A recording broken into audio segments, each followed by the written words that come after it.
Okay, so let me start out with this question of what is creativity, which seems like sort of like an obvious question. Maybe it's doing something new. But I have a doctoral student who's now a professor at UC Davis named Andy Hargadon, and Andy and I spent quite a few years fretting over this. In fact, he talks a lot about this in his new book, which is called How Breakthroughs Happen. And the thing that we came upon in every creative act we could look at, essentially, it was doing new things with old things. It's not like the ideas come out of thin air. It's finding some old ideas, some old concepts, doing new things with them, blending them together in new ways. And this is an incredibly simple insight, but it actually has a lot of guidance about what you should do and how you should organize a creative group or organization.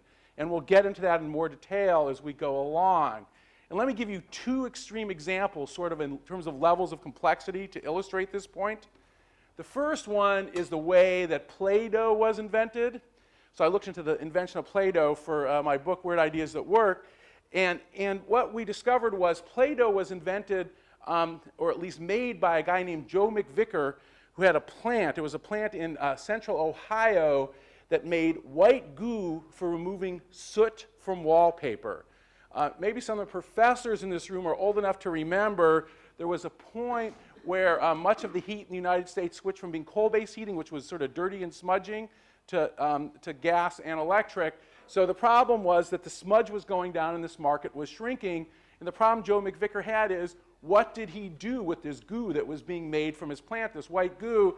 And he did what people tend to do, which is he called in industry experts who had a great deal of knowledge about sort of soot and wallpaper and all that sort of stuff. And they told them essentially to do a total quality management movement, get the thing more efficient, squeeze every penny out of it. Six Sigma would be the modern term. But then things kept getting worse and worse until he talked to his sister-in-law, Kay Zufall. And Kay Zufall was a nursery school teacher, and she gave it to her kids to play with. And she said, this stuff is much easier for little kids to squeeze with their hands than the hard modeling clay.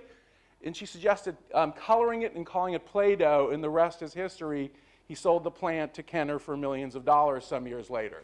So that's one example. And to give you a whole other extreme of complexity, there's a great case some of you may know about of the case of a guy named Andrew Wiles. Andrew Wiles was a professor who solved Fermat's last theorem. And there's a movie about it and a book about it you can look up. But the interesting thing about Andrew Wiles was that he stayed at home working in his study for 8 years, and he didn't tell his colleagues what he was working on. In fact, they thought he went crazy and just had stopped being productive. And I could just see it if I wrote on my Stanford annual report, I've been in my room working at home, but I won't tell you what I'm working on. Essentially, that's what he did for 8 years. And even us academics would get in trouble. This is the advantage of the tenure system. He had tenure. But what he was doing during those 8 years was he was using the various work of the mathematicians who came before him as puzzle pieces to solve the problem. So even in the case where you have somebody sitting in a room by himself for 8 years working on stuff, it's not like the ideas come out of nowhere. It's picking all that came before him. And to use the Isaac Newton phrase, the reason he could travel so far was because he was standing on the shoulders of the mathematicians who came before him. And to give you a couple of other examples I've got pictures for, and this is really sort of simple creativity that made huge bucks. I did some consulting work with People magazine about a year ago, and the most profitable thing they've done in recent years in People magazine is a thing called the Annual. What the Annual is, you know, when you see People magazine in the store, they'll be like the best dressed, the best looking, the most intriguing, those sort of issues. What they do is they smash it all together and sell to you in a book for $10, no original content at all. That's an Annual, and they made a fortune on those things. So that's one example. And another example, which has more technology in it, since this is a technology ventures program operation, is if you look at the iPod, they went from having no product to having the product out in 8 months. And for those of you who know this story, most of it was not original, except for the interface and the industrial design. It was nearly all off-the-shelf stuff, and that's how they could move so quickly. And in fact, I think this is an especially good lesson if you want to have fast creativity. You don't sort of just lock yourself in a room and only think of your own ideas. Even in Andrew Weil's cases, he's taking places from ideas from other places. You treat creativity as an import-export business. That's how it happens fast.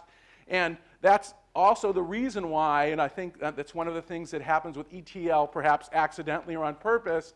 One of the reasons I think Silicon Valley works so well is that there's such sort of porous exchange of ideas, and this will be on videotape, but that's okay. To quote our president, John Hennessy, one of the first things I ever heard him say when he was our dean was, one of the main services that Stanford provides Silicon Valley is it provides a place where people can come and break their NDAs or non-disclosure agreements and move ideas around Silicon Valley. So that's sort of the first big idea is that to understand what creativity is, and in many ways, what you need to do to make it happen is you have to have this notion of doing new things with old things, okay? So that's the first idea.